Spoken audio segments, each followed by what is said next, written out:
Irreverent, entertaining, cool. You're listening to LA Talk Radio.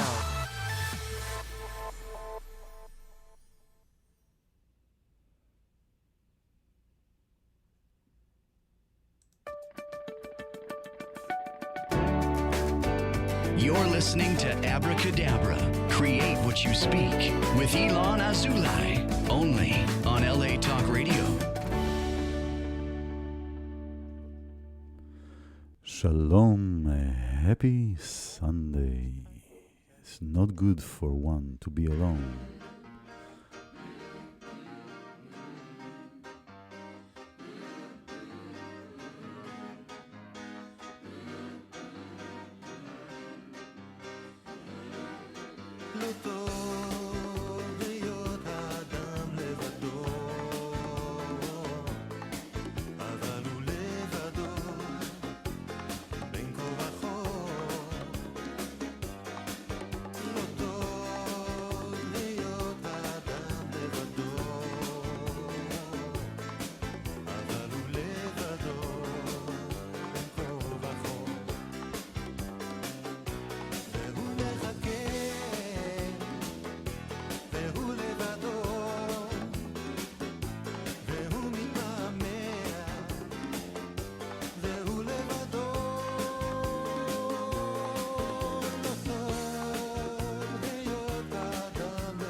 Shalom, shalom, happy Sunday, welcome to the Abracadabra, Create What You Speak show. I'm iLan Azoulai, I'm your host.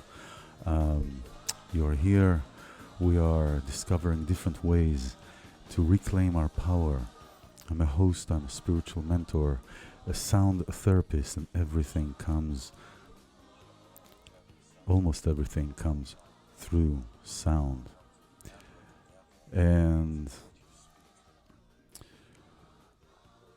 I want to start with a weekly and a daily reminder, the utterance and due commandment of love your friend, your neighbor, your partner, your gardener, your person on the street in the same way that you express love to yourself.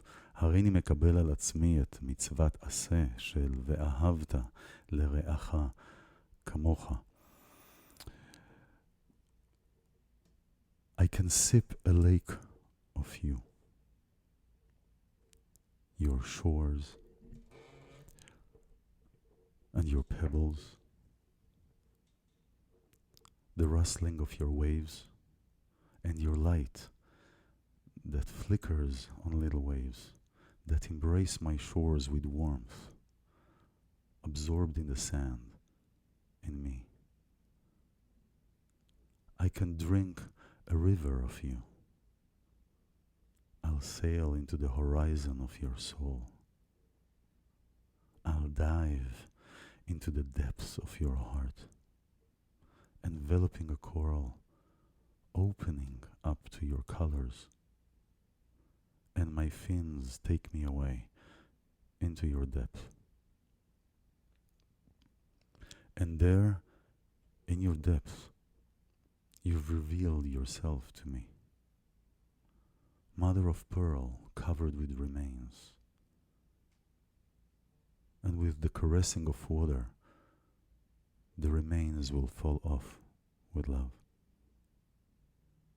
And you'll show your beauty to the world, and your light will soar above, fly and land on the shore. Feet soaked with light on a silenced shore. I can gulp an ocean of you and fall asleep on the sand by your side. ואהבת לרעך כמוך. The focus is first on us, on you, on yourself. There are three parts of this sentence, really. To love your neighbor as you express love to yourself. And I say it in express love to yourself because the translation from Hebrew to English is not quite, is literal rather than ideological, for the most part. And so first is the concentration on ourselves. This week we have the Day of Love, Tu B'Av, and that was Thursday, but this entire week is really focusing on, first of all, the love that we can find within ourselves, to ourselves, expressing it then outside to the world, to shine the beauty to the world. And so first is on us. And then really the question is, how can I love somebody in the same way that I love myself? It is to wish for the other person the best that we can wish for ourselves, the best of everything that we wish for us. Happiness, joy, prosperity, any of these places of synchronization, any of these things that you wish for yourself, I want to wish it for you and for everybody that you know, and to spread that, to spread the love. When we say spread the love, how can we spray? I mean, if we had a sprinkly dust, we'll do that. It's really to the kindness, the compassion, the understanding, the acceptance. And so it is to express, to first of all, to be with us, to go deep inside, to go to these places where we don't want sometimes to go into. And what will happen? We shove these, or we hide these places, or we mask them, And then so really what is happening is that muscle of emotion, if you will, or the muscle of attachment is not being worked on, and we keep it for so many years in a box and far away from the light, so it doesn't really shake the boat, right? Because everything is, sometimes when things are working well, we don't want to touch everything, or it appears to be working well. We don't want to touch these places that are many times taking us back, because we don't practice on how to be around them, how to be with them. We have a thank you for showing up. Thank you for being here. This is a wonderful experience to share this with you, to share thoughts, to share ideas, to share tools, how we can map our experiences. And through work with sound and understanding the power of words, together when we work, whether in a group or privately, we look at how to map our experiences and how to find this place of center while we deal with everything else. Today we're having a wonderful show. We have the guest that I have today, she'll be calling in soon, April Young Bennett. And she's the author of Ask a Suffragist book series. She's a host of the Religious Feminism podcast and the writer for Exponent 2. If you're familiar with us, with that, stay. And if not, also stay, because it's going to be interesting.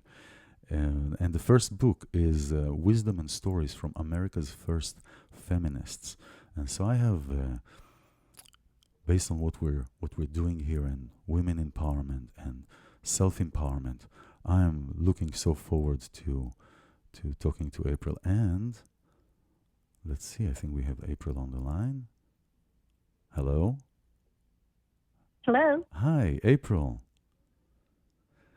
Hi. Hi, wonderful. Thank you for calling, everybody. We have April Young Bennett on the line. And as I start saying, you are the author of the Ask the Suffragist book series. And the first book is about America's first feminists. And from what I can tell and read, is that she began studying the lives of suffragists to inform her fight for gender equality within her modern-day patriarchal religious community. Did I say it? Did I put it right, April? That's right. Yes, I am a Mormon, a member of the Church of Jesus Christ of Latter-day Saints, and it is a very patriarchal religion with only men allowed to hold the priesthood, which means only men are allowed to have the highest callings in the church and to make the decisions about how the church is administered and what the theology is. And so I've been working with other activists to try and make our faith community more egalitarian. And that's what inspired me to start studying the lives of suffragists and learn more about what they did to bring equality within their communities. So what triggered you to go all the way back? I mean, you felt this need. There was a trigger. You said that this was inspired you. And I wondered if there was also something personal that inspired you and pushed you to be in an advocacy place, to be advocate. Yes.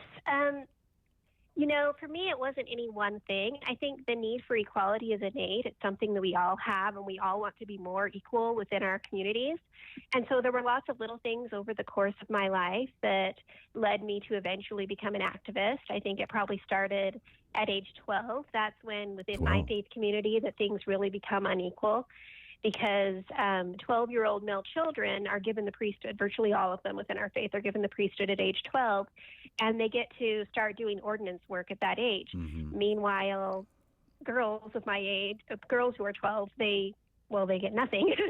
They just watch. Yeah. So I think that's where it started, and it kept going from there. A lot of times people ask me, and why on earth would you look back to the suffrage movement, go so far back in time to look for some ideas of who to learn from? But I actually had some experiences as an activist that were very similar to experience that I knew about from history from the suffrage movement.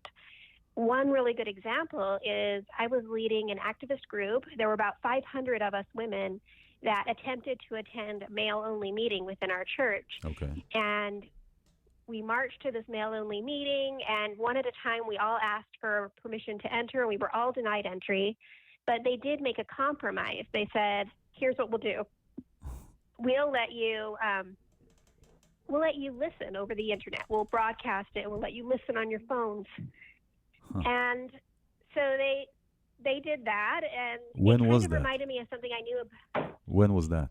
That was in, let's see, I believe it was 2015. Oh, wow. That's soon. That's recent. Yeah. Yeah. Yeah. yeah, it wasn't a long time ago. And they still do have this male-only meeting on a regular basis and don't allow women to attend, although ever since our demonstration, now they do broadcast over the internet and let women listen but not participate. So that kind of reminded me of something I knew about from history. There was a time when Lucretia Mott and Elizabeth Cady Stanton, two great women's activists from history, tried to attend a meeting in London, and they weren't allowed to enter because they were women. And after a great deal of protest on their parts, they said, okay, we'll make a compromise. Here's what we'll do. We'll let you sit in the balcony behind a curtain so you can't participate, but you can hear the meeting. And so here I was, almost 200 years later, having an experience very similar to one that I knew about from history. And so I wanted to know more about how these women handled very similar situations to what I was encountering.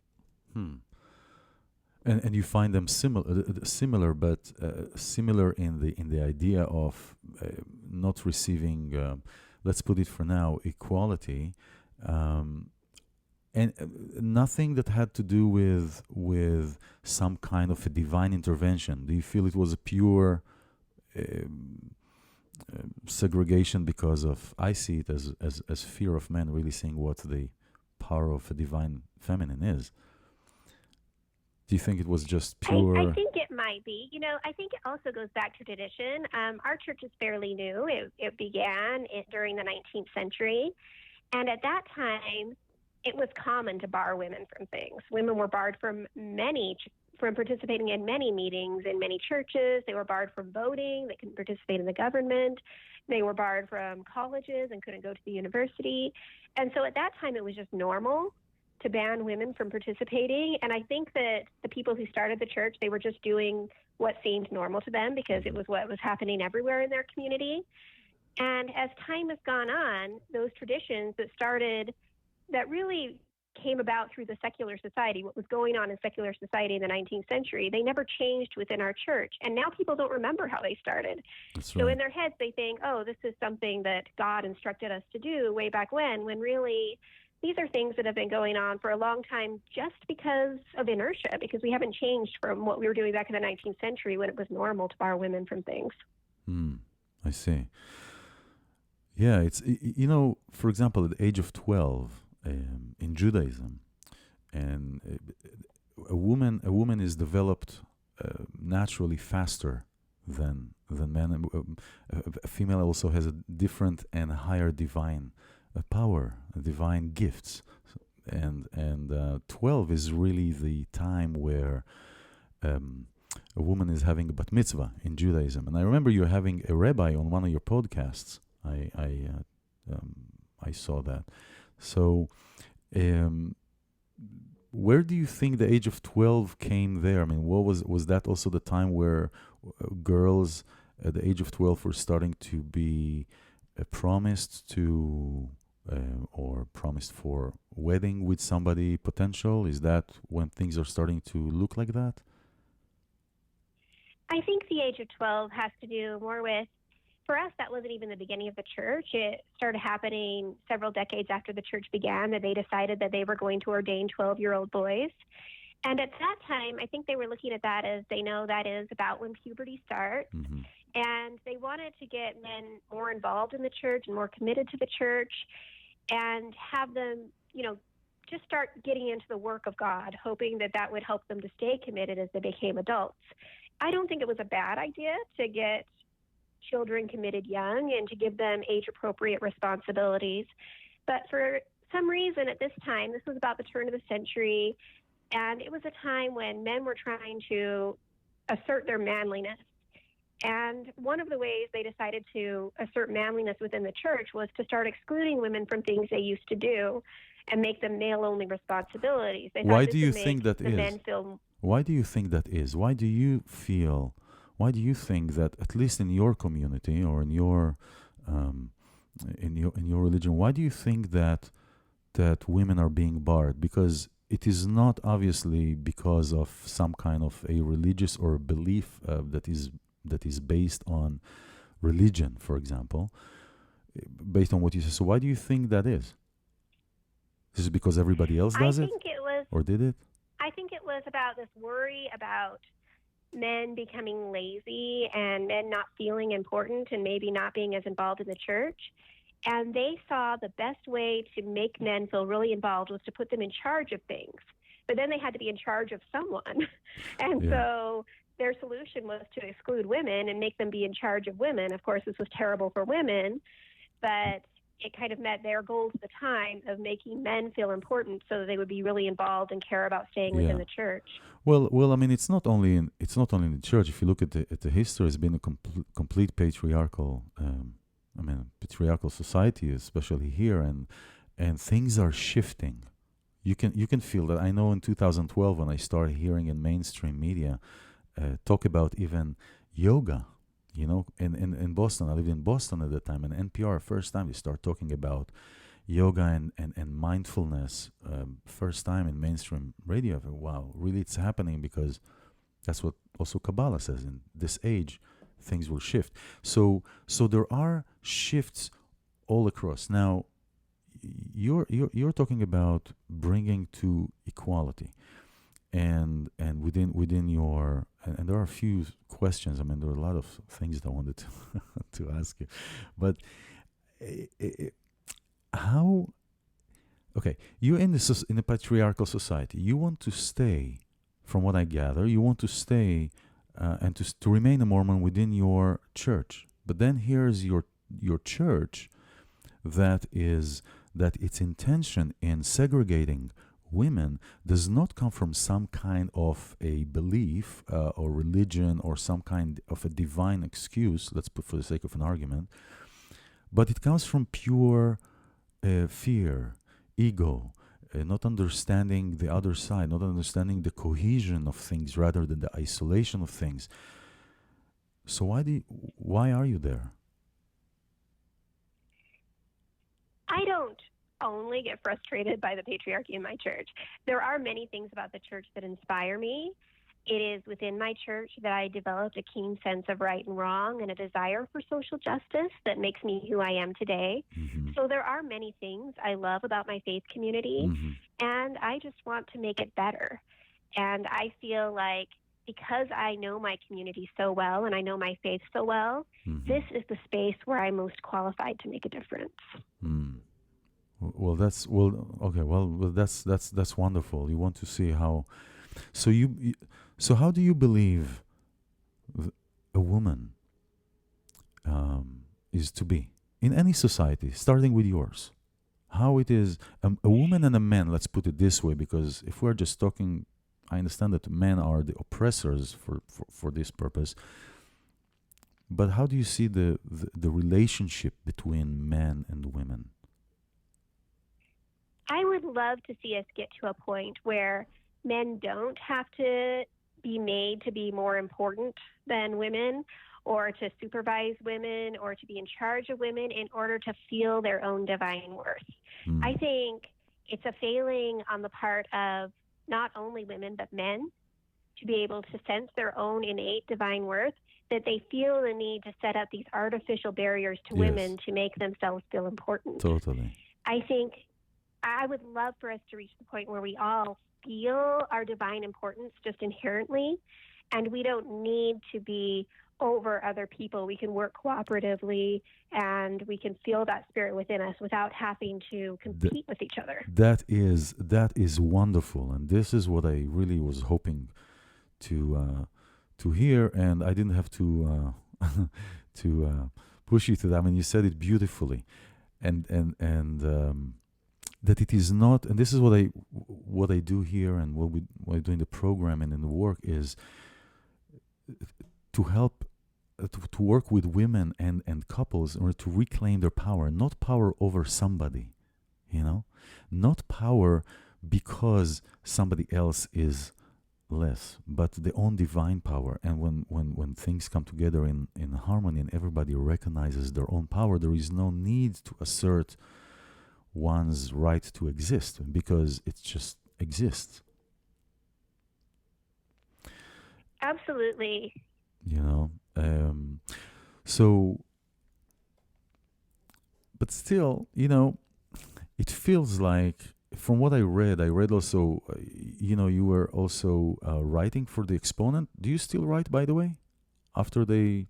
I do, yes. You still write? Okay. So we'll get to that. I'll get to that. But what I hear and what I read is that it's still almost trying to create the feminine entity within the patriarchal, rather than, as you described, to be an independent entity coming together. Is this maybe because I guess maybe it will never change there. What do you think? I mean, it's like trying to the fit... Exponent community.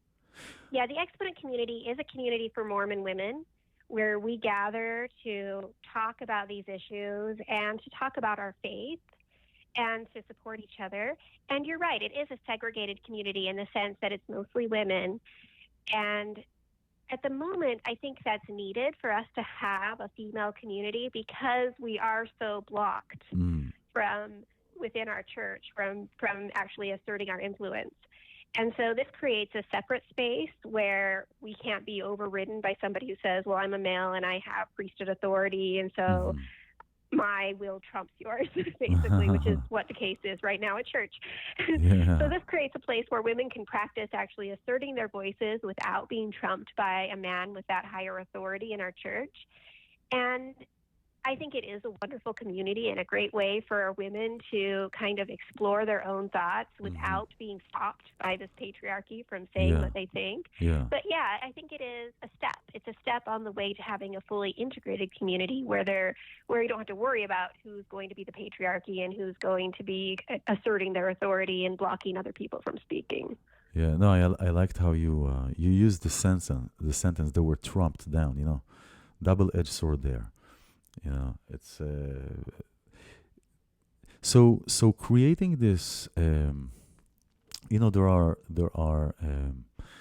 are several groups that I've encountered and that I've seen, and I mean, you're talking about a closed community, but really, just what you're describing is happening. I see this happening everywhere, at least that that I see and where I read, that it's happening similar to what you're describing that is happening in your community, where there are groups of women empowerment that are led and run and inhabited by women only. And I understand that after, let's say, a shock, let's say, like you get a shock, you get let's say something that happens every day, you get a shock, you have to take a few moments to recoup before you can resume operations. So, like if you knock your hand on the wall. So it's similar to for thousands of years, patriarchy, and now there is a crack, and now there is immersion, kind of coming out, rising from this crack of this patriarchy.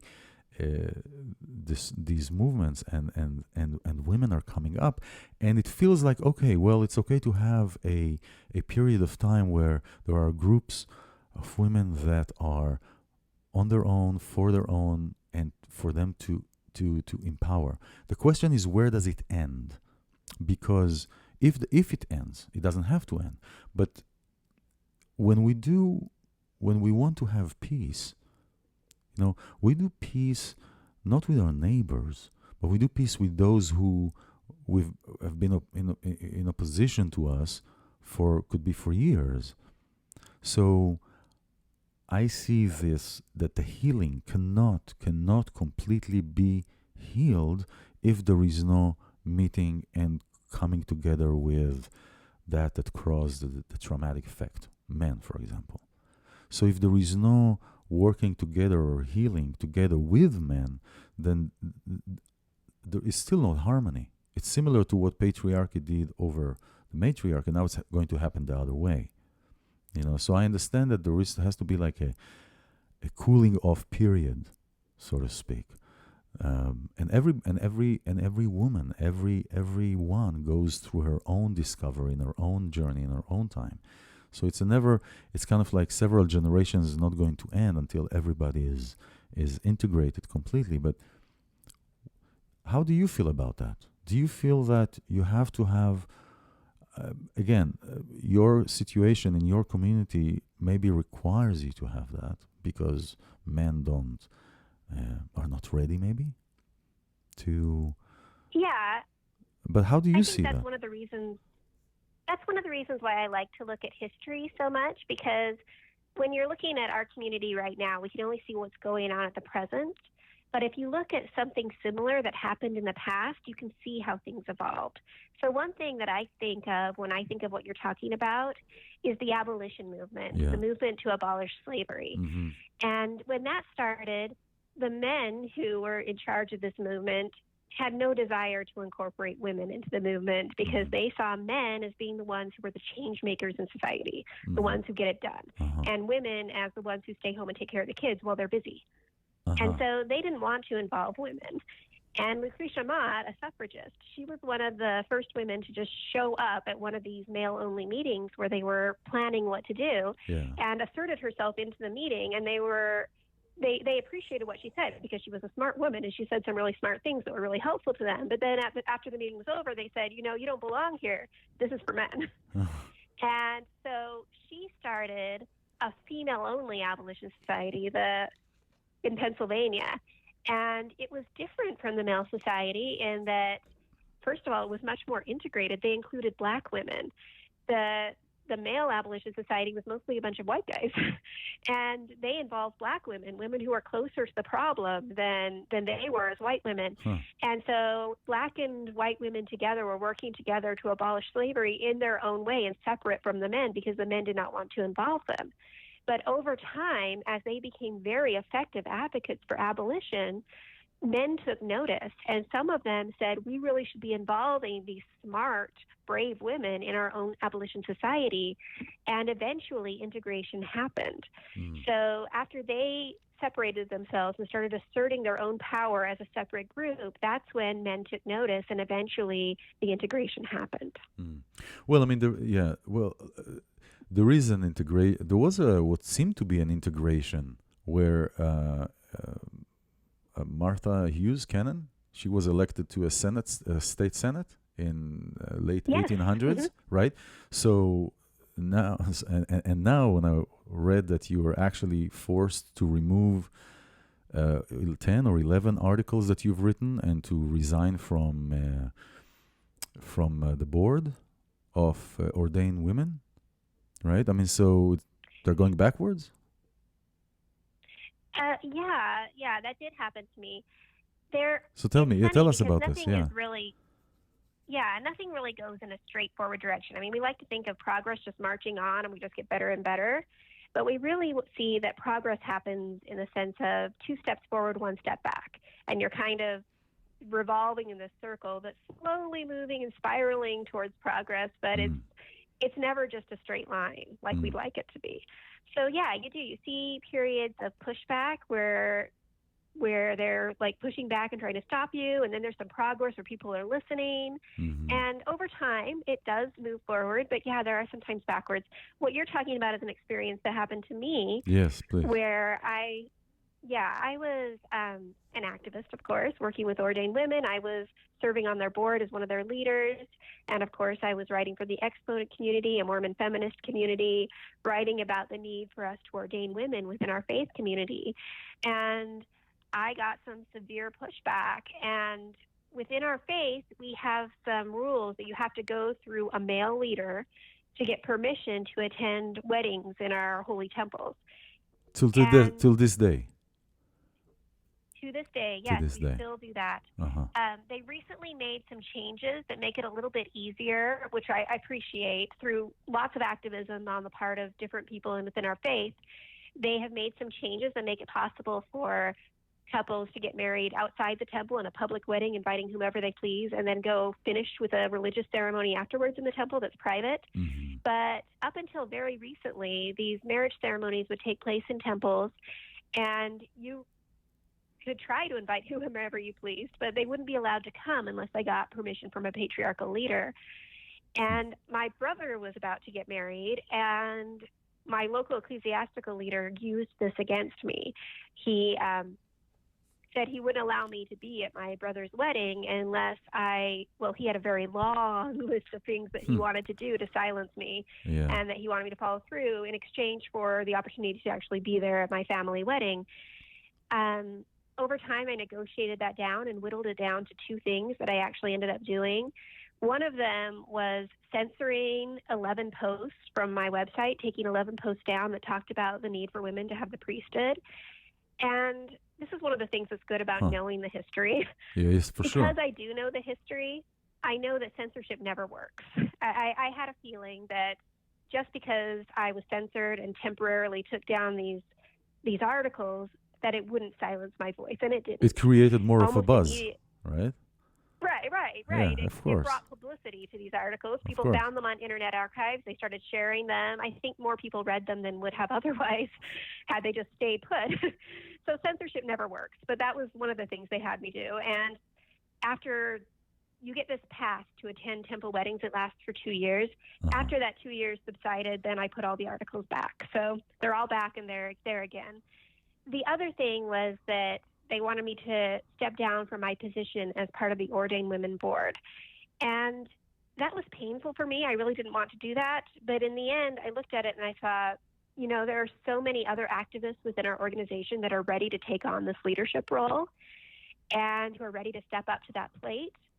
On the other hand, there's nobody who can replace me as my brother's sister. That's right. And this family ceremony, if I skipped it, there wouldn't be some other random person who could be there in the same way I could be there for him as his sister.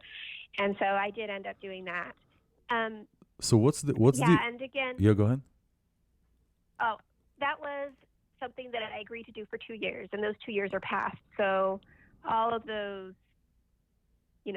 things that they placed on me, those aren't in place now, fortunately. I'm glad, I'm a true believer and that everything happens for a reason and for the good of our journey. Also, if it appears to be not good. At the end of the day, it comes down to the best of your journey. Do you feel that everything is a blessing? Do you feel that obstacles are here because they're here? I mean, how do you see that? Especially with the fight that you're having. I don't see every obstacle as a blessing. I mean, in my mind, I would have preferred certainly for my ecclesiastical leaders not to have put that pressure on me and make me do those things. And I really think it was because of patriarchy that they did that, not because of any sort of inspiration. At the same time, I think that whatever situation's put in front of you, you can decide what to do with that, and you can make the best of that, and you can make it work for you. That is the opportunity. That is the blessing, yeah. Yeah, I did learn a lot of things from that experience, which have helped me as I've continued in my activist work. So, you're a spiritual woman. Yeah, I mean, you believe. I mean, I could feel. And when you talk about these things, for example, that the church removed a few obstacles and allowed people to attend if they receive permission and stuff like that. Why do you think they suddenly allow that? I mean, it doesn't seem, it goes back to the first point, it doesn't seem that the forbiddance of it came from a holy place, and therefore also the release, quote unquote, of certain or of certain rules or certain laws also didn't come from an unholy place. It came from an egoic place. So, if you are a believer and believing in the true divine, how can you bring more in a more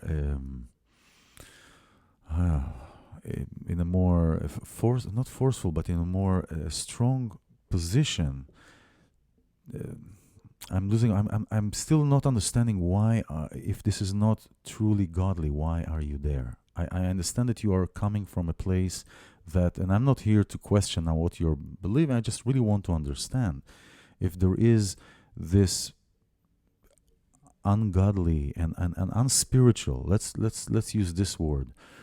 It seems like it's continuing that place of women in the society by agreeing or by saying, okay, we'll compromise with this, we'll compromise with that, and it's more than just being a woman. It's a human being. It's a soul within a body. You know, it is more than that. And if there are so many unholy or really unauthentic actions and thoughts and prohibitions, and why to play into, okay, we agree to take this, why to agree to this?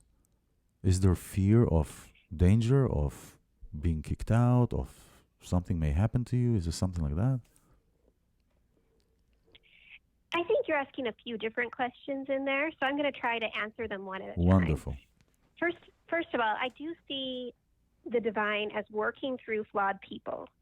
And I see that true in my faith. I see that in other faith communities where I see beautiful divine principles that are being translated by these imperfect people who are getting some of it right and some of it wrong. And I see that in myself too. Here I am, this flawed person, but I am trying to commune with the divine, and I am trying to do God's will. Not that I'm always 100% sure what it is, because in the Bible we read about God's finger actually writing things on Moses' tablets, but I think in modern day life that just doesn't usually happen. Usually we have to figure it out. And so I see good and bad happening, and I think some of it comes through the divine, and some of it is just us as flawed humans trying to figure out how to make things right. And I see myself as an important part of that, as one of these flawed people who is striving to help us to perfect ourselves, to help us to become better, and to better interpret the divine. And I won't always do it perfectly, but I'm one of many people who's trying.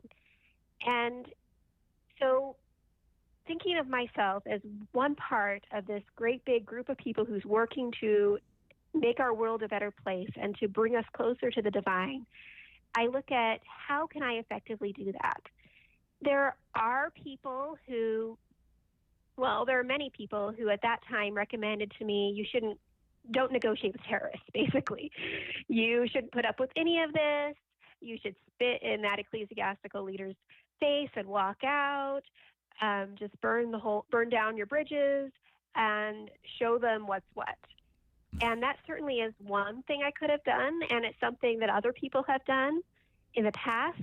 But when I look at that, they, in kind of burning down those bridges and refusing to negotiate, they also made themselves less feasible activists for the things they care about, because they had burned those bridges. Now those people wouldn't talk to them anymore. They wouldn't work with them. They wouldn't listen to them.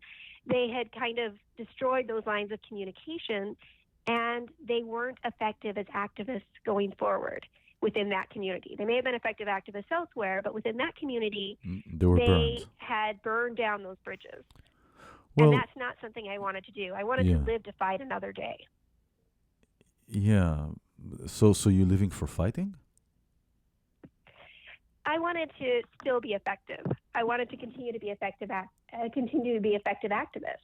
Yeah. And if I had just said, no, I'm not going to negotiate you, I'm not going to work with you, I'm not going to work with you in any way, I wouldn't have been able to do other things that I've done since, when I've been able to continue to keep those lines of communication open and continue to work with those ecclesiastical leaders to become more egalitarian.